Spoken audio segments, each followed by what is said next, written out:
Hi, Soto Seconds. Carmen Cassinger with the Chicago Phil again. I'm hitting more spots for you. Like I mentioned in the last video, it really is the best way to get better. Hit the stuff that's hard. And also, you have big lives. You got a lot of studying to do. And I know this personally. It's like I don't have time to practice from the upper left corner all the way to the end every day. And it's not the most efficient way to do it. I mean, I don't need to practice the stuff I can do. I need to practice the stuff I can't do. So here we are, hitting the trickiest parts. But before we start today, I just want to hit a couple of our special exercises that we've been doing. I'd like to start with the bow because really it is the most important thing. You want a nice fluid bow arm. You can play fast, play slow, and also crank the most beautiful and biggest sound you can. So the way to do that is through a great bow hold to start. So let's make sure we set our bow hold. 2 middle fingers over, pinkies on top. First finger's a little bit curved over. My thumb is curved. Let's practice our exercises. So we had windshield wipers, right? Let's do that about 10 times.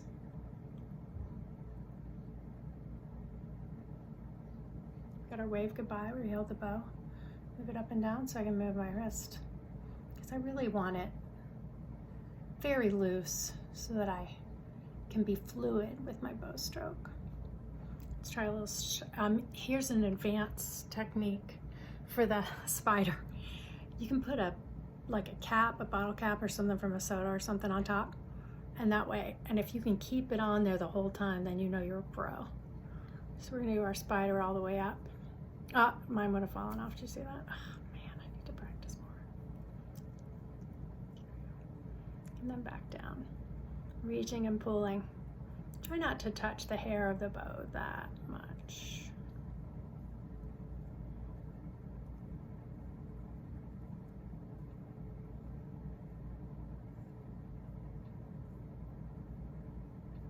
Great. I'd like to start today with our tuning. 4 notes on each string. One more time, make sure we're in the same place. We talked last time about nice long bows, starting way at the frog, opening our arm, and then all I have to do is straighten my arm and go to the tip. And notice that my bow right there is straight and between parallel to the bridge and absolutely perpendicular to the string. That's how we're gonna have the best sound. Okay, 4 on each string.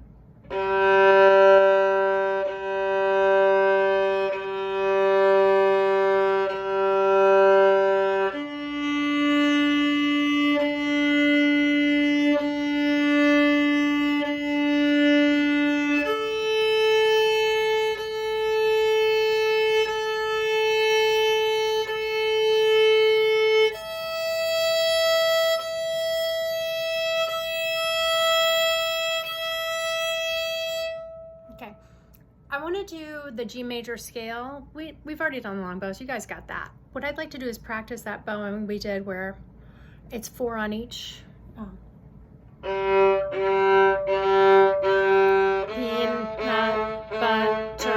that? Yeah. I like it smooth, not chunky. Okay. So the reason why I'm going to practice it today, we don't necessarily have to do it this way in a piece, but it's great to practice to have more control over your bow. Is divide your bow into 4 parts, okay? So I'm going to show you. I'm only going to use 1/4 of the bow for each part. So 1/4 to the middle, 1/3, the next one, and then here's the 4th, right? So what we do is if we can divide it into 4 equal bits, then we have control of we know where we are in our bow. And also, if we use more bow for one, then that's the one that's going to be loudest. Listen to this.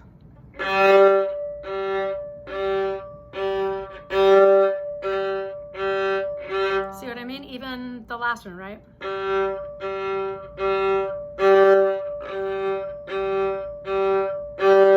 So for today, for practice, let's practice being as even as we can for each of the portions of the bow. Okay? Peanut butter.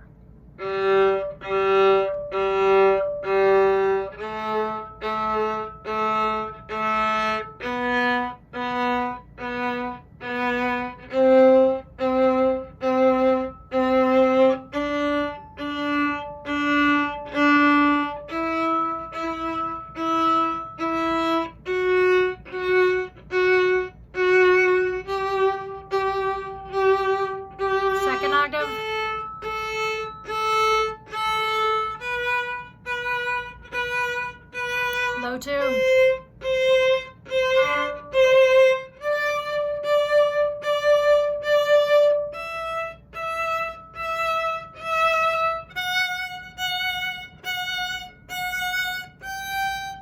Low 2 there too. Back down.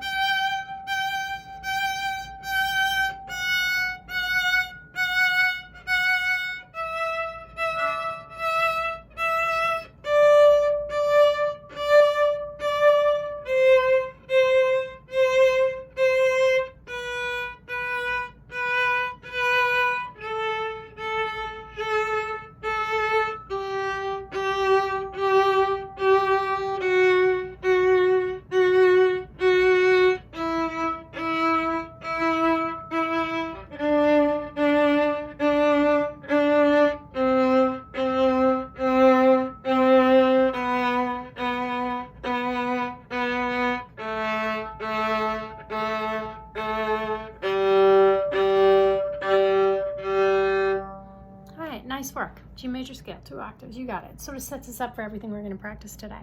Okay, we're going back to working spots, remember? So I want to start the chromatic. Remember, that's this tricky, fancy way of saying moving in half steps in bar 20, the upbeat to 24. So the upbeat to 24. So that means that open A. I'm going to play it for you one time.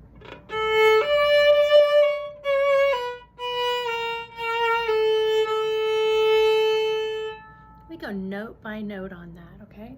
Starting on the open A. Third finger.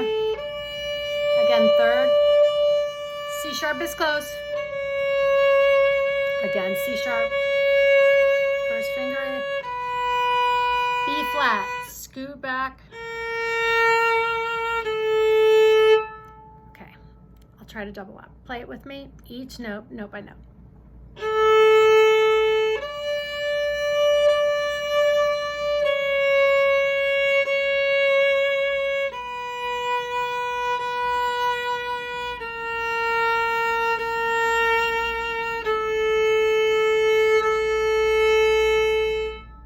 Notice that you just keep repeating the note. It's whatever note you played second, you play first. And then whatever note you play second, you play first.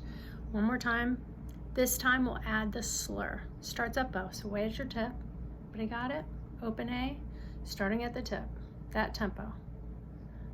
Pizza, pizza.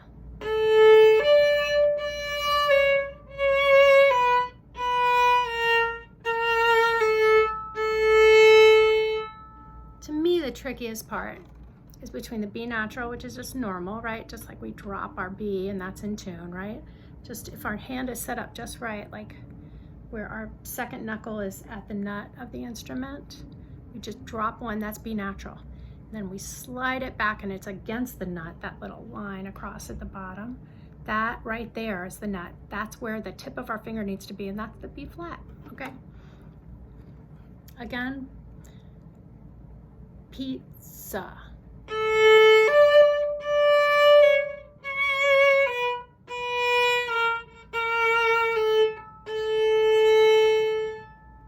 Okay, a little bit quicker, closer to tempo.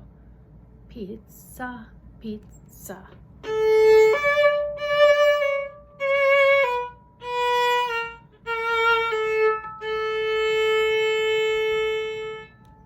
There you go, one more time.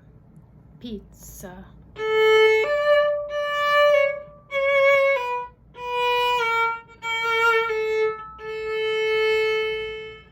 Let's talk about the dynamic there, right? We can really make it a very special moment.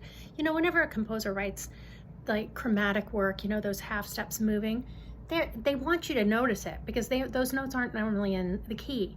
So we want to phrase with them. We want to bring them out. And this, we call it a hairpin because it looks like a hairpin. It gets louder and then it gets softer.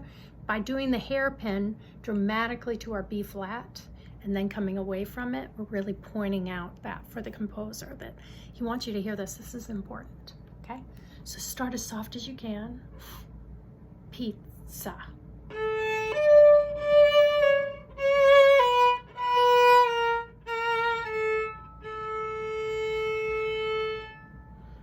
Did you notice how I got that hairpin? I used more bow, just like when we were dividing it up, right? More bow on the notes that I want to bring out more. Pizza. Little bow. More bow. More. Less. Again, pizza.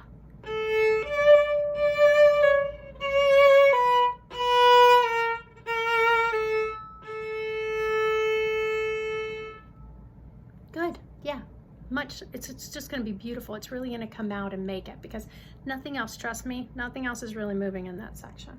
Okay, let's move on to the next spot, which I think is important because you guys kind of start the tune. It's in bar 17. Can we go right there? So I'm going to play it for you one time.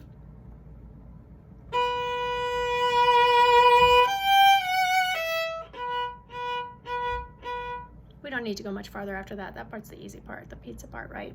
So the key is, we talked about this.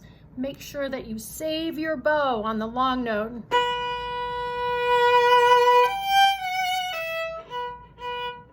This is what's interesting, right? That low 2, 1, 0, you know, right there. That's the important part. So let's bring it out. So save your bow after the accent with me. 3, 4.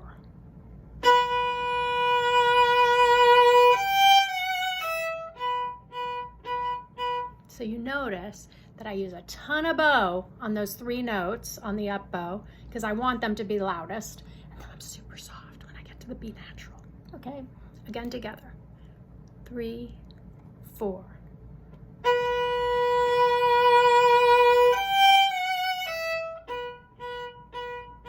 Notice I get all the way to the frog. 3, 4. Use it up. Nice. Easy for you guys. Let's move on.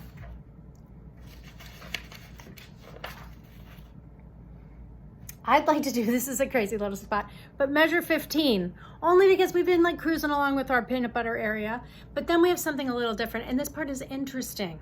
We're also doubling the first violins, so we can kind of, you know, really bring it out. This is important.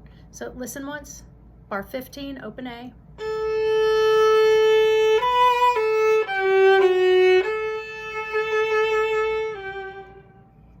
Do you have that decrescendo? I think you can do it too. Let's try it together. Just a scale going down and then jumping to the 4th finger A. 3, 4.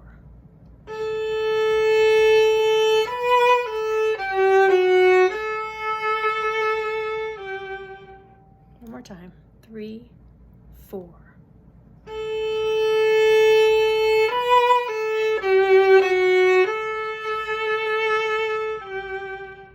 One more time for good measure. 3, 4.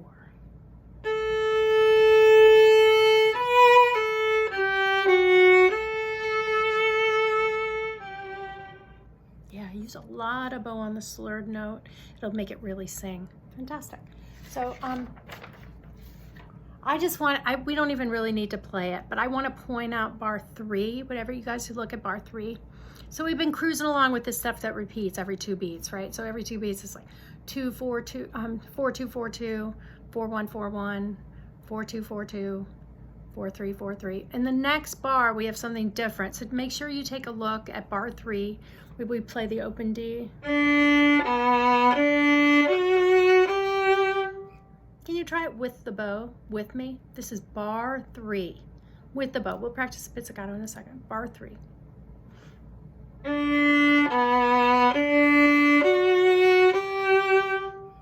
O2, O2 on a different string, 3.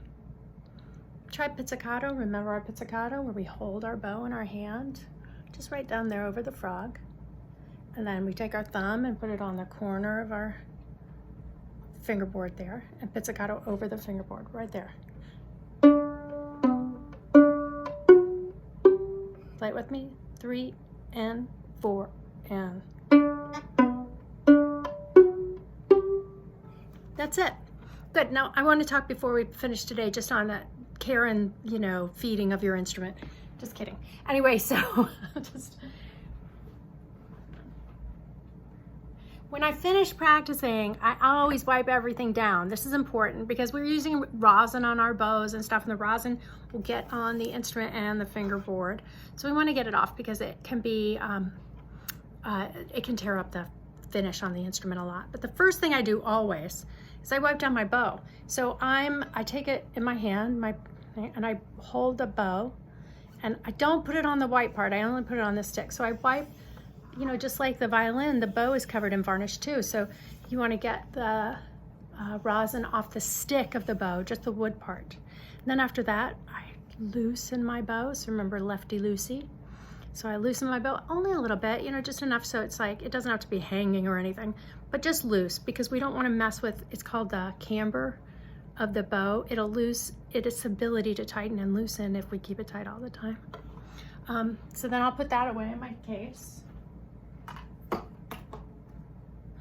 Because I want 2 hands to wipe off my violin. So the first thing I do is I take my rag and I'll clean off the strings, get the rosin off the strings. Then I'll go underneath,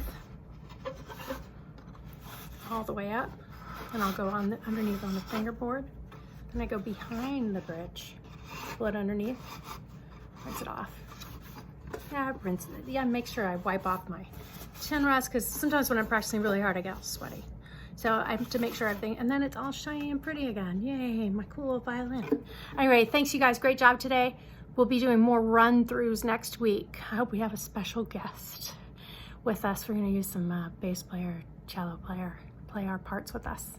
Anyway, have a great weekend, bye.